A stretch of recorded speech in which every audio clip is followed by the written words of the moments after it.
ایک عرصے سے سوچتا رہا، اس بارے میں دریافت کرتا رہا، کئی کتابوں کو پڑھا، کئی لوگوں سے ملا اور حالات و واقعات کا مشاہدہ کرتا رہا کہ سانپ کیا ہے، اس کی فطرت اتنی خطرناک کیوں ہے، یہ اپنے چاہنے والے اور اپنے پالنے والے کو بھی ڈنک مارنے سے باز نہیں آتا۔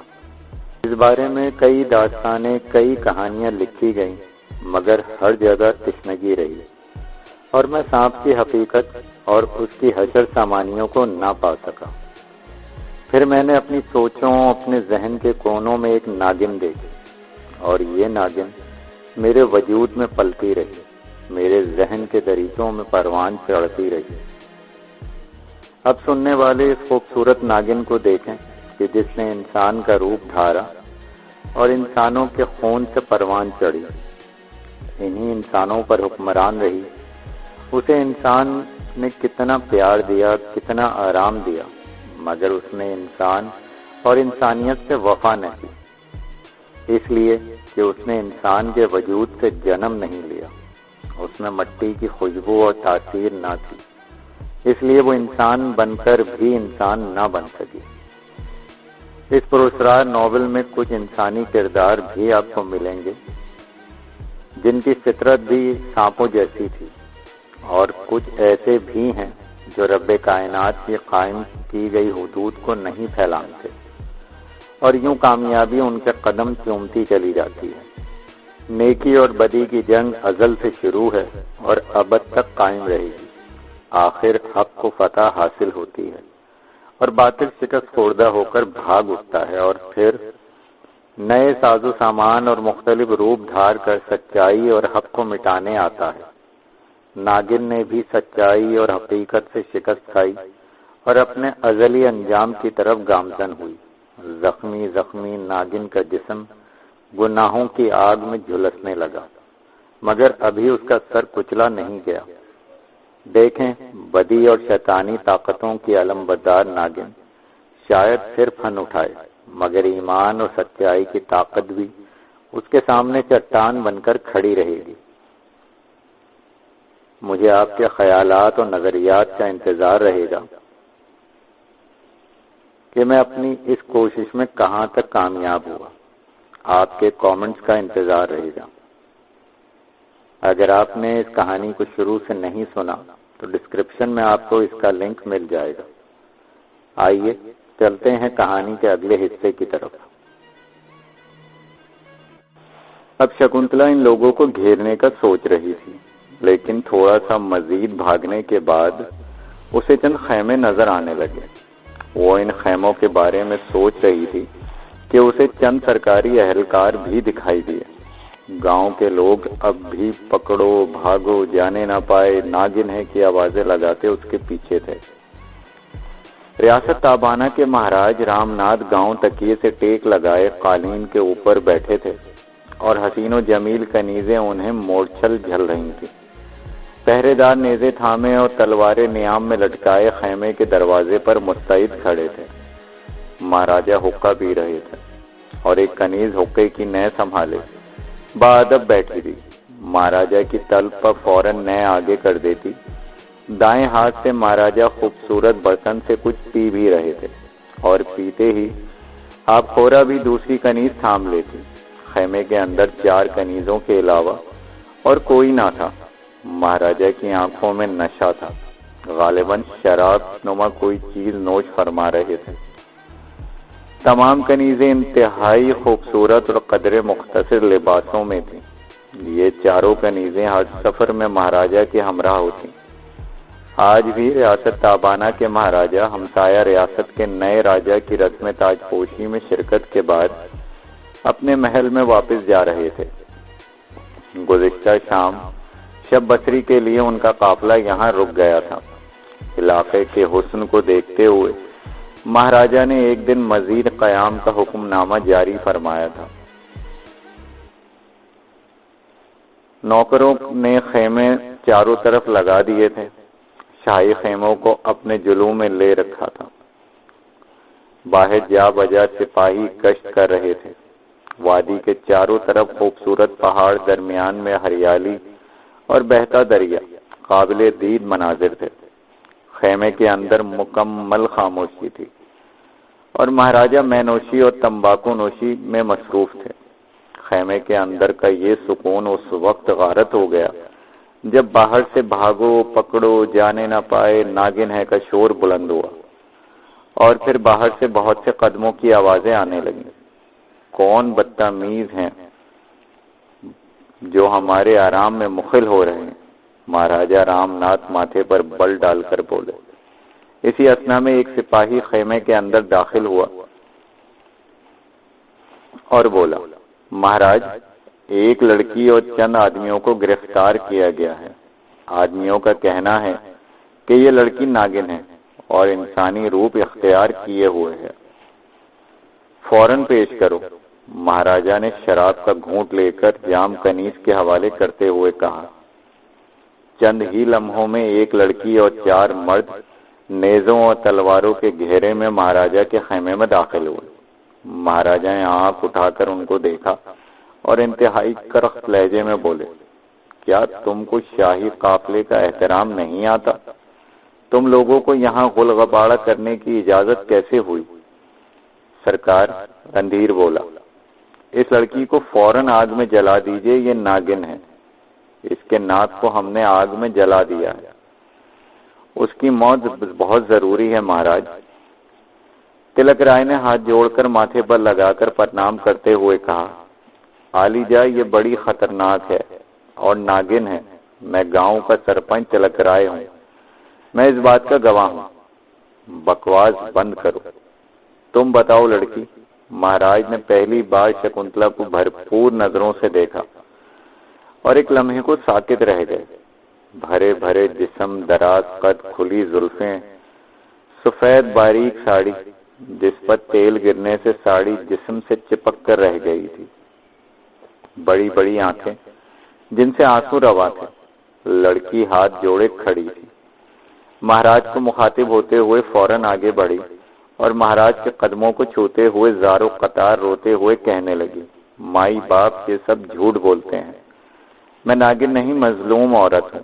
یہاں سے 1 کوس پیچھے میں اور میرا پتی ارجن جا رہے تھے اور ان ڈاکوؤں نے ہمیں گھیرے میں لے لیا، میرے پتی کو قتل کر کے دریا میں پھینک دیا اور میری عزت لوٹنے کی کوشش کر رہے تھے کہ میں بھاگ کھڑی ہوئی۔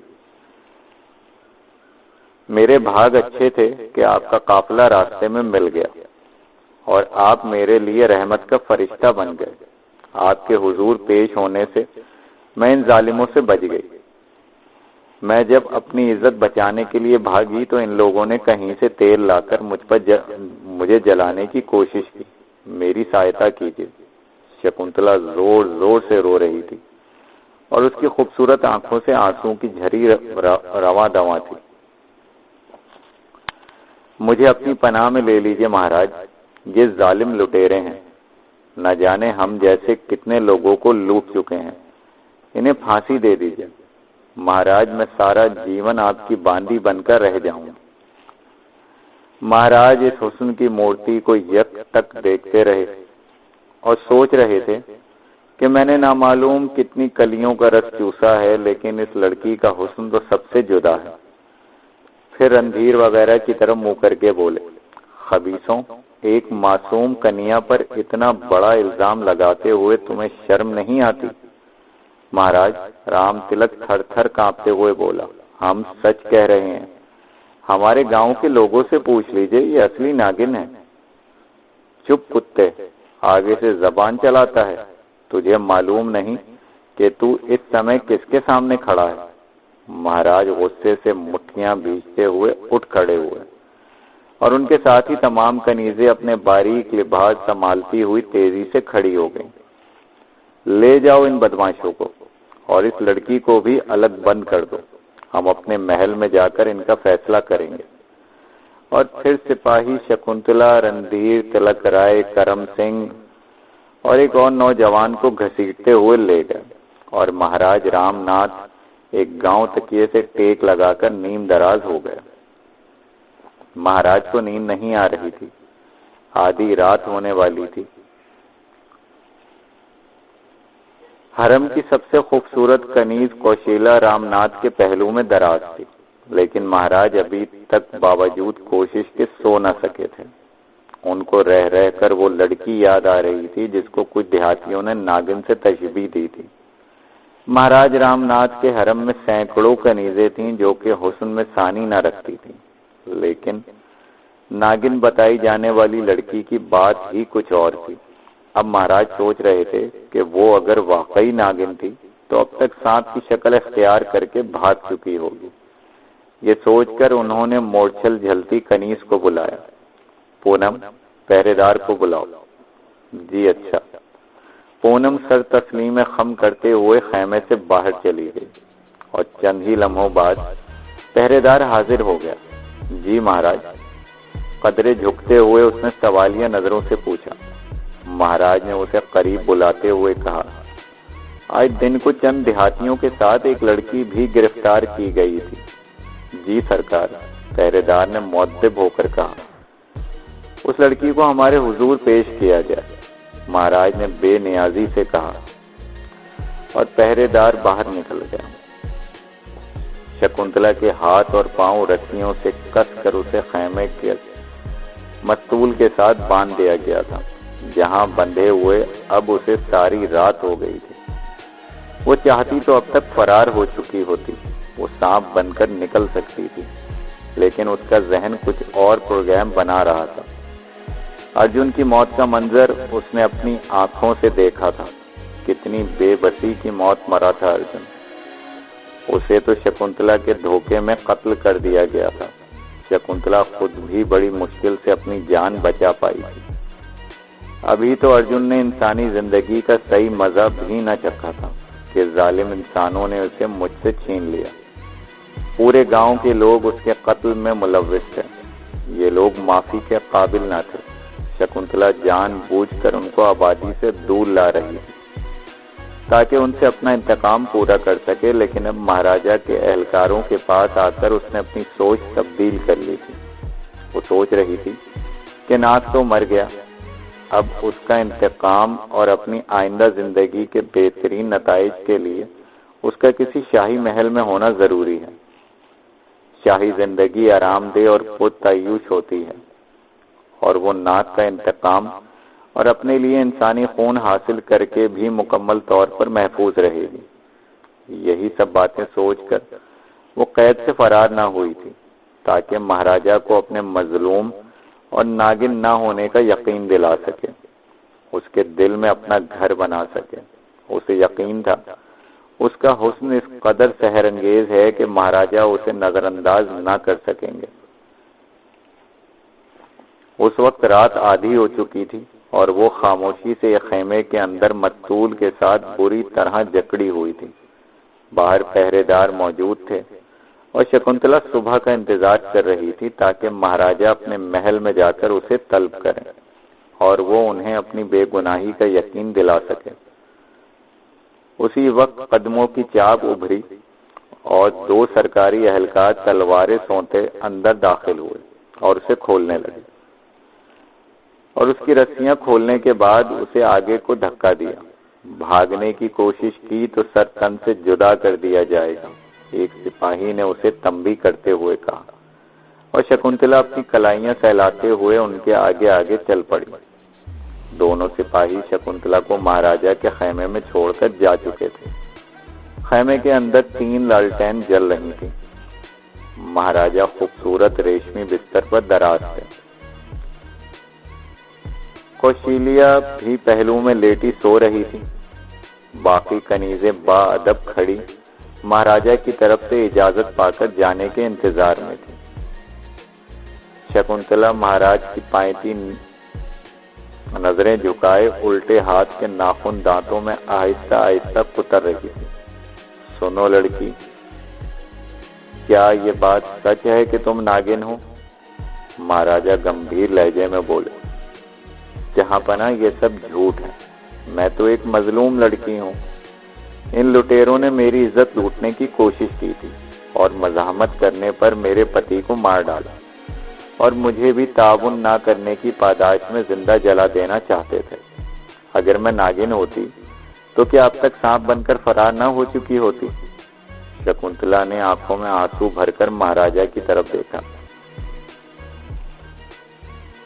اور التجائی لہجے میں پھر بولی، میں آپ سے انصاف چاہتی ہوں سرکار، والدین پہلے ہی فوت ہو چکے ہیں، اب پتی بھی قتل ہو گئے، میں اب دنیا میں بے سہارا ہوں، ایک بھائی ہے وہ بھی شادی کر کے پتنی کو لے کر پتہ نہیں کہاں چلا گیا، کوئی بچہ وغیرہ نہیں ہے تمہارا؟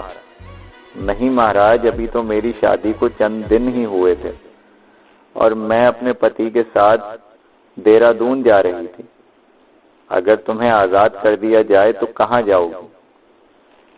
اب میں کہیں جا کر کیا کروں گی جہاں پناہ؟ اب تو میری اچھا ہے کہ آپ مجھے اپنی داسی بنا لیں، اپنے چرنوں میں جگہ دے دیں، میں ساری زندگانی آپ کی سیوا کروں گی۔ ٹھیک ہے مہاراج۔ مہاراج رام ناتھ اسے گہری نظر سے دیکھتے ہوئے بولی،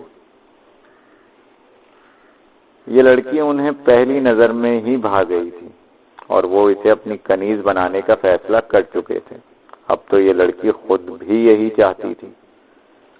رام ناتھ اس پر دل و جان سے فدا ہو چکے تھے، ساتھ لیٹی کوشلیہ جو کہ ان کی باتوں سے جاگ چکی تھی، اس کو حکم دیا کہ دوسرے خیمے میں جا کر دوسری کنیزوں کے ساتھ سو جائے اور باقی کنیزوں کو بھی وہاں سے جانے کا حکم دیا۔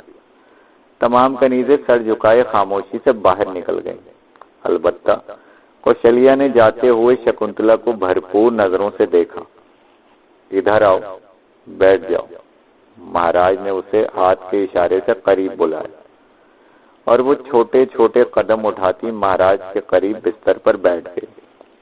کوئی فکر نہ کرو، مہاراج نے اس کے شانے پر ہاتھ رکھ کر کہا، میں تمہیں پسند کر چکا ہوں، آج سے تم ہماری کنیز ہو، اب کوئی مائی کا لال تمہارا بال بھی بیکا نہیں کر سکتا۔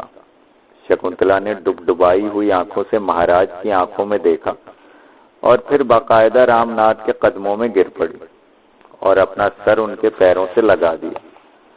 میں کس منہ سے آپ کا شکریہ ادا کروں؟ آپ نے مجھے عزت دی، ورنہ وہ لوگ تو صرف میری عزت کے لٹیرے تھے۔ مہاراج مشفقانہ انداز میں بولے، اوپر آ جاؤ، جوتے اتار دو، اور شکنتلا آہستگی کے ساتھ بستر کے اوپر آ گئی۔ اسے اپنی موزور اور جادو اثر جوانی پر بھرپور وشواس تھا، اسے یقین تھا اگر ایک دفعہ مہاراج اس کی مٹھاس میں آ گئے تو زندگی عیش سے گزرے گی۔ کافی دیر باتیں کرتے کرتے شکنتلا بظاہر سونے لگی اور مہاراج اس کو حسرت سے دیکھتے ہوئے نیند کی وادی میں چلے گئے۔ مہاراج جان بوجھ کر احتیاط برت رہے تھے، وہ نہیں چاہتے تھے کہ پہلے ہی دن اپنی کمزور خواہش کا اظہار کر دیں، اور شکنتلا بھی ابھی ناک کے غم سے باہر نہ آئی تھی، اور اس کی بھی کوشش تھی کہ مہاراج کو ابھی اپنے شریر سے دور رکھ کر حالات کا جائزہ لے۔ تابانہ شمالی ہندوستان کی ایک بہت بڑی ہندو ریاست تھی، معدنیات اور اچھی فصلوں کی وجہ سے ریاست مالی طور پر بڑی مضبوط تھی۔ مہاراجہ رام ناتھ تقریباً 50 کے پیٹے میں تھے اور گزشتہ 12 برسوں سے اپنے والد مہاراجہ راج پال ناتھ کی وفات کے بعد یہاں کے مطلق حکمران تھے۔ بنیادی طور پر مہاراجہ رنگین مزاج طبیعت رکھتے تھے۔ دہرادون ان کا دارالخلافہ تھا اور وہاں بہت بڑا محل تھا، ان کے حرم میں سینکڑوں کنیزیں اور غلام تھے۔ مہاراجہ کی ایک ہی بیوی تھی ماریا، تقریباً 30 سال کی تھی، خاصی خوبصورت اور دبدبے والی، لیکن مہاراجہ سے اس کی زیادہ نہ بنتی تھی۔ یہی وجہ تھی رام ناتھ کی راتیں زیادہ تر اپنی کنیزوں کے ساتھ ہی بسر ہوتی تھیں۔ دارالخلافہ دہرادون پہنچ کر مہاراجہ رام ناتھ نے اپنے محل میں اپنی خاص کنیز کوشلیہ کو طلب کیا اور شکنتلا کو اس کے حوالے کر کے حکم دیا اس کے آرام و سکون کا خاص خیال رکھا جائے۔ اس کے لیے محل میں بہترین کمرہ اور نئی پوشاکوں کا بندوبست کیا جائے، کسی قسم کی کمی نہ رہ جائے۔ ہم آج رات شکنتلا کے ساتھ بسر کریں گے۔ اور پھر دوسرے دن دربار طلب کرنے کا حکم نامہ جاری کر دیا۔ شکنتلا پھولے نہیں سما رہی تھی۔ اسے یقین ہو چلا تھا کہ رام ناتھ اس کے حسن کے جال میں آ چکا ہے۔ وہ ایک کمرے میں لیٹی ہوئی تھی اور کوشلیہ کمرے میں داخل ہوئی اور معنی خیز مسکراہٹ کے ساتھ نمستے کیا اور طنزیہ لہجے میں بولی، شہزادی جی، مہاراج کی کنیز خاص کوشلیہ ہوں، آپ میرے ساتھ چلیں اور غسل فرما لیجئے۔ مہاراجہ شام کو آپ کے ساتھ تخلیہ چاہتے ہیں۔ اور شکنتلا اٹھ کر خاموشی سے چل دی۔ کوشلیہ اسے نہانے والے کمرے میں لے گئی۔ دو اور کنیزیں بھی ساتھ ساتھ چل رہی تھیں۔ اپنی حرکات سے کوشلیہ کے ماتحت دکھائی دیتی تھیں۔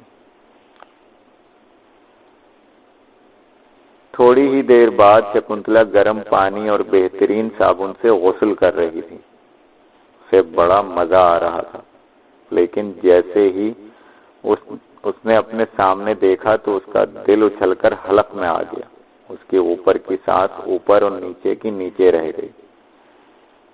سامنے ایک آئینہ تھا، قد آدم آئینہ۔ آئینے میں شکنتلا نے دیکھا کہ ایک ناگن غسل کر رہی ہے۔ اس نے تیزی کے ساتھ اپنے آپ کو دیکھا تو وہ انسانی روپ میں ہی تھی، لیکن آئینے میں پھر دیکھا تو ناگن نظر آ رہی تھی۔ اس کا مطلب ہے کہ میں آئینے کے اندر اپنے اصل روپ میں دکھائی دے رہی ہوں۔ شکنتلا پر فکر سوچتے ہوئے اپنے آپ سے مخاطب ہوئی۔ پھر اس نے تیزی سے چاروں طرف دیکھا، لیکن وہاں اس کے علاوہ کوئی نہ تھا۔ یہ تو بڑی مشکل ہو جائے گی، آئینے سے بچ کر رہنا ہوگا۔ لیکن آئینہ کسی بھی جگہ اس کے لیے خطرہ بن سکتا تھا۔ بہرحال اس سے بچنا ہوگا۔ شکنتلا نے ایک بار پھر آئینے کے اندر اپنا بھرپور جائزہ لیا اور گہری آنکھوں سے اپنے وجود کو دیکھنے لگی۔ چند ہی لمحے گزرے تھے کہ تڑاک کی آواز کے ساتھ آئینہ کرچی کرچی ہو کر گر پڑا۔ شکنتلا چونک پڑی۔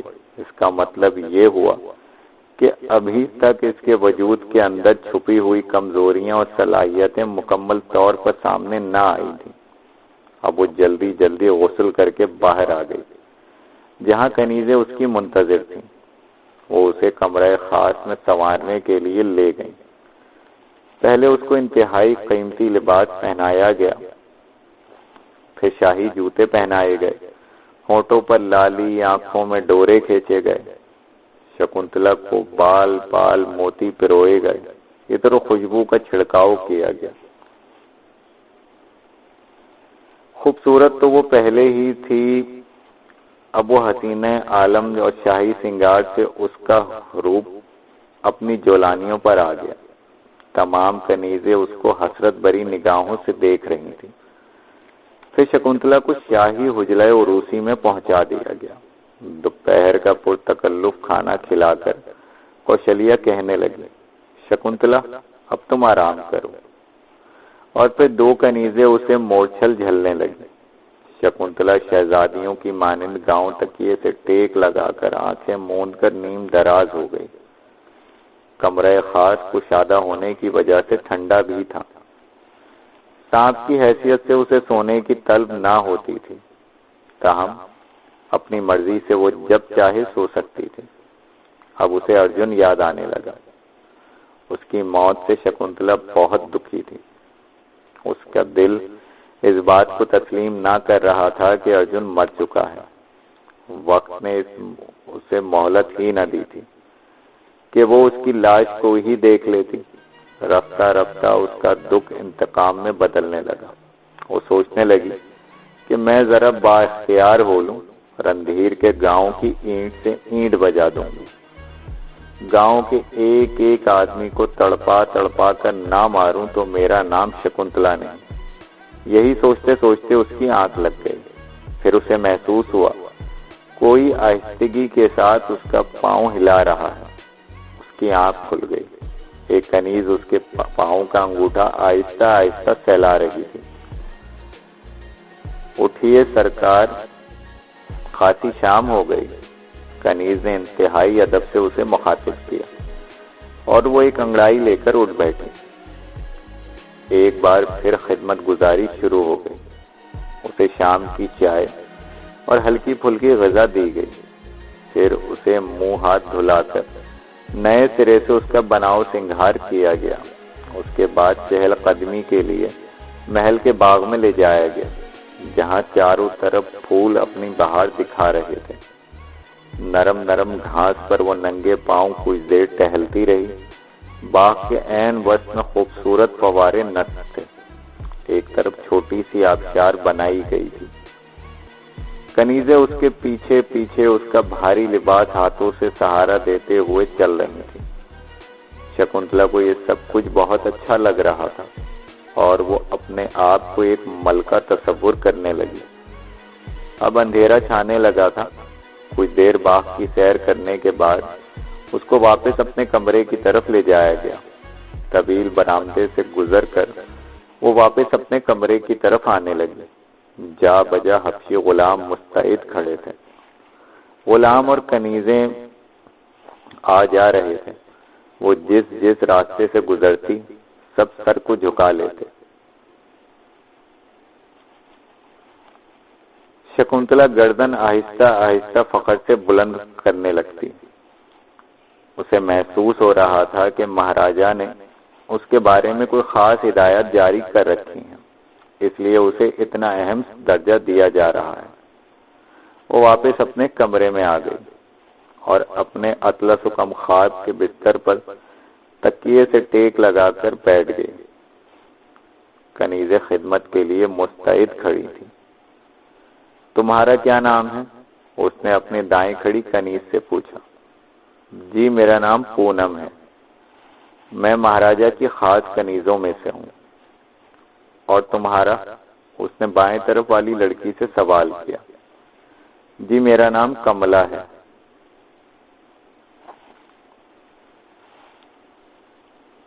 تم کب سے شاہی محل میں ہو؟ جی ہوش ہی یہیں سنبھالا ہے، میری ماں بھی داسی تھی، میں پیدا ہی یہیں ہوئی ہوں۔ شکنتلا کنیزوں سے باتیں بھی کر رہی تھی اور چاروں طرف نظریں بھی دوڑا رہی تھی کہ کہیں کمرے میں کوئی آئینہ تو نہیں، لیکن وہاں ایسی کوئی بات نہ تھی۔ اچانک باہر پہرے دار سپاہیوں کی آوازیں ابھریں۔ بادب، ہوشیار، سرکار تشریف لاتے ہیں، اور تمام کنیزیں سہم کر اپنی جگہ سیدھی ہو گئیں۔ پونم نے آگے بڑھ کر شکنتلا کا لباس درست کیا اور عروسی دوپٹہ اس کے چہرے کے اوپر کر دیا۔ تھوڑی دیر بعد مہاراجا رام ناتھ تشریف لائے اور کنیزوں کو ہاتھ اور آنکھ کے اشارے سے باہر جانے کا اشارہ کیا۔ سب باندیاں باہر نکل گئیں۔ شکنتلا اپنے بازوؤں میں آپ ہی سمٹنے لگی۔ مہاراج رام ناتھ پلنگ کی پٹی پر بیٹھ گئے اور شکنتلا سے مخاطب ہوئے۔ شکنتلا، ہمارے حرم میں سینکڑوں کنیزیں موجود ہیں، ہماری خوبصورت بیوی بھی ہے، لیکن رام جانے تجھ جیسی سندر کنیا ہم نے جیون بھر نہ دیکھی نہ سنی۔ جس وقت تجھے گرفتار کر کے ہمارے حضور پیش کیا گیا، تب سے اب تک ہر لمحہ تمہاری کومل صورت ہماری آنکھوں میں پھرتی رہی۔ ہم 2 دن بڑے ہی بے کل رہے۔ تجھے دیکھ کر ہمارا من چاہے کہ ہماری مہارانی، ہماری ملکہ تجھے ہی ہونا چاہیے۔ تمہارے کارن ہم سارے جگ سے ٹکر لے سکتے ہیں۔ لیکن مہاراج، شکنتلا نے ایک دم سر اٹھایا تو مہاراج اسے دیکھتے ہی رہ گئے۔ اس سے قبل مہاراج نے اسے میلی کچیلی گندے کپڑوں میں دیکھا تھا، کیونکہ بھاگتے بھاگتے شکنتلا کے کپڑے میلے اور صورت مٹی سے اٹ گئی تھی۔ لیکن اس وقت جب اس نے اپنا چہرہ سامنے کیا تو شاہانہ بناؤ سنگھار سے اس کا حسن نکھر گیا تھا۔ وہ اس سمے مہاراج کو آکاش سے اتری اپسرا معلوم ہوئی۔ مہاراج اس کی بڑی بڑی خوبصورت سبز آنکھوں کی تاب نہ لا سکے اور نیچے دیکھتے ہوئے بولے، بولو بولو شکنتلا، کیا کہنا چاہتی ہو؟ مہاراج، آپ کیا میری ایک اچھا پوری کر سکتے ہیں؟ کیوں نہیں؟ ایک کیوں؟ 101 خواہشیں بتاؤ۔ مہاراج پر شکنتلا کے حسن کا جادو چھانے لگا۔ مہاراج، آپ نے ابھی کہا ہے کہ آپ کا من چاہتا ہے کہ مجھے آپ کی مہارانی ہونا چاہیے۔ ہاں ہاں، بالکل یہی بات ہے، مہاراج نے سرشاری سے کہا۔ تو پھر مہاراج مجھے بنا لیجیے نا اپنی رانی، مجھ سے پھیرے لے لینا۔ کیوں نہیں میرے من کی ملکہ؟ مہاراج اس کے چہرے کو ہاتھوں کے پیالے میں لیتے ہوئے بولے، ہم کل ہی تجھ سے پھیرے لے لیں گے، کل ہی ہم بھرے دربار میں تمہیں اپنی رانی بنانے کا اعلان کر دیں گے۔ میں بھی آپ کو دیکھتے ہی آپ پر فدا ہو چکی ہوں، آپ مجھے بالکل اپنے خوابوں کے شہزادے لگے۔ اتنا بھرپور اور مکمل مرد میں نے اپنی زندگی میں کبھی نہیں دیکھا۔ شکنتلا مہاراج کو مکمل طور پر اپنے قابو میں کرنے کے لیے تیار ہو چکی تھی۔ اسے اچھی طرح معلوم تھا ایسا وقت پھر کبھی نہیں آئے گا۔ مہاراج بھی اپنی تعریفیں سن کر پھولے نہ سما رہے تھے۔ وہ آہستہ آہستہ پلنگ کے اوپر آ چکے تھے اور ان کے ہاتھ اب شکنتلا کے شریر کے ساتھ گستاخی کرنے لگے تھے۔ شکنتلا دانستہ چھوئی موئی ہو رہی تھی۔ مہاراج، شکنتلا ایک جانب کھسکتے ہوئے بولی، آج کا دن انتظار کر لیں، کل تو ہمارے پھیرے ہو ہی جانے۔ پھیرے تو ہوتے ہی رہیں گے شکنتلا، رام ناتھ اس کی پتلی کمر میں ہاتھ ڈالتے ہوئے گویا ہوا، لیکن آج کی رات مجھ سے رہا نہ جائے گا۔ ٹھہریے مہاراج، میں آپ کی بنتی کرتی ہوں، میں کبھی نہ چاہوں گی کہ جب آپ کی پتنی بن کر سامنے آؤں تو میرے دل میں کوئی ندامت ہو۔ میں سمجھتی ہوں کہ آپ کے اندر اتنی خود اعتمادی ابھی موجود ہے کہ آپ کئی راتوں تک صبر کر سکتے ہیں، اور صبر کا پھل ہمیشہ میٹھا ہوتا ہے۔ کل رات تو میں آپ کی پتنی بن کر سامنے آ ہی جاؤں گی۔ تم نے ہمیں بڑے امتحان سے دوچار کر دیا ہے شکنتلا، مہاراج گہری سانس لیتے ہوئے بولے۔ رام قسم، کل ہم تمہیں اپنی پتنی بنا ہی لیں گے، چاہے ادھر کی دنیا ادھر ہو جائے۔ مہاراج رام ناتھ فیصلہ کن لہجے میں شکنتلا کو چھوڑ کر گاؤں تکیے سے ٹیک لگا کر نیم دراز ہو کر بولے۔ شکنتلا کا دل خوشی سے نہال ہو گیا، اس کے من میں لڈو پھوٹنے لگے۔ بااختیار زندگی گزارنے کا خواب اسے اب پورا ہوتا نظر آنے لگا، ورنہ کنیزوں اور باندیوں کی کیا زندگی اور وقت ہوتی ہے، یہ وہ اچھی طرح جانتی تھی۔ عمرہ کی نظر میں کنیزیں اور باندیاں وہ پھول ہوتی ہیں جنہیں جب چاہا مسل دیا اور جب جی چاہا جوتوں تلے رون دیا۔ ناراض ہو گئے میرے ساجن، شکنتلا مہاراج کے جسم پر بوجھ ڈال کر بیٹھتے ہوئے پیار بھرے لہجے میں بولی۔ نہیں نہیں شکنتلا، تم سے روٹ کر میں نے کافر ہونا ہے۔ میں تو سوچ رہا ہوں کل کب آئے گی، جب وقت پر اپنا راج ہوگا اور تمہارے سر پر ملکہ کا تاج ہوگا۔ آؤ سو جائیں تاکہ جب اٹھیں تو کل آج ہو چکی ہوں۔ ریاست تابانہ کا دربار لگا ہوا تھا۔ دربار شاہی محل کے ایک وسیع و عریض کمرے میں ہی لگایا گیا تھا۔ یہ ایک مکمل سجا سجایا ہال جو کہ سرخ و سفید مرمر کے پتھروں سے تعمیر کیا گیا تھا۔ پورے ہال میں دیوار سے دیوار تک قالین بچھے تھے اور پورے چھت کے نیچے جا بجا فانوس لٹک رہے تھے جن میں شمعیں روشن تھیں۔ چھت کے عین درمیان ایک بہت بڑی مرکزی فانوس تھا جس میں جلتی شمعیں فانوس کے رنگ برنگی شیشوں سے قوس و قزح کی روشنیاں بکھیر رہی تھیں۔ اس کے علاوہ ہال کے اندر کھڑکیوں کے نیچے قطار در قطار بھی سینکڑوں شمعیں جل رہی تھیں، جن کی وجہ سے پورا دربار ہال نور بنا ہوا تھا۔ ہال کے بیچوں بیچ مرکزی دروازے سے داخل ہوتے ہی آمنے سامنے خوبصورت کرسیاں پہلو بہ پہلو رکھی تھیں جن پر تمام درباری درجہ بدرجہ بیٹھے ہوئے تھے۔ کرسیوں کی یہ قطاریں جہاں جا کر ختم ہوتی تھیں وہاں سے کچھ فاصلے کے بعد شاہی کابینہ کے صوفے تھے جن کے نیم دائرے میں تھے۔ یہ تعداد میں 7 تھے۔ پہلے نمبر پر سپہ سالار بلگرام بیٹھے تھے، ان کے ساتھ شاہی پنڈت گرو نارائن جو کہ کالی کے مندر کے بڑے پجاری تھے۔ اس سے آگے تابانہ کے انتظامی وزیر پریم لال تھے۔ اس کے بعد وزیر اعظم بال ٹھاکرے بالکل درمیان والے صوفے پر بیٹھے تھے۔ آگے چلیں تو شاہی طبیب اور بعد میں شاہی جادوگر سامری اور سب سے آخر میں مہاراجہ رام ناتھ کے مشیر خصوصی رام دیال تشریف فرما تھے، جو مہاراج رام ناتھ کے چھوٹے سگے بھائی اور ولی عہد بھی تھے۔ ان تمام صوفوں کا رخ شاہی چبوترے کی طرف اور پشت درباریوں کی طرف تھی۔ شاہی چبوترا عام ہال سے قدرے بلند اور مزید خوبصورت تھا، جس پر آج 3 تخت پڑے تھے، جبکہ آج سے قبل ہمیشہ 2 تخت کرسیاں ہوتی تھیں، ایک مہاراجہ رام ناتھ اور دوسری رانی ماریا کے لیے۔ تمام وزیروں، مشیروں اور درباریوں کا موضوع سخن بھی یہی تیسرا تخت تھا۔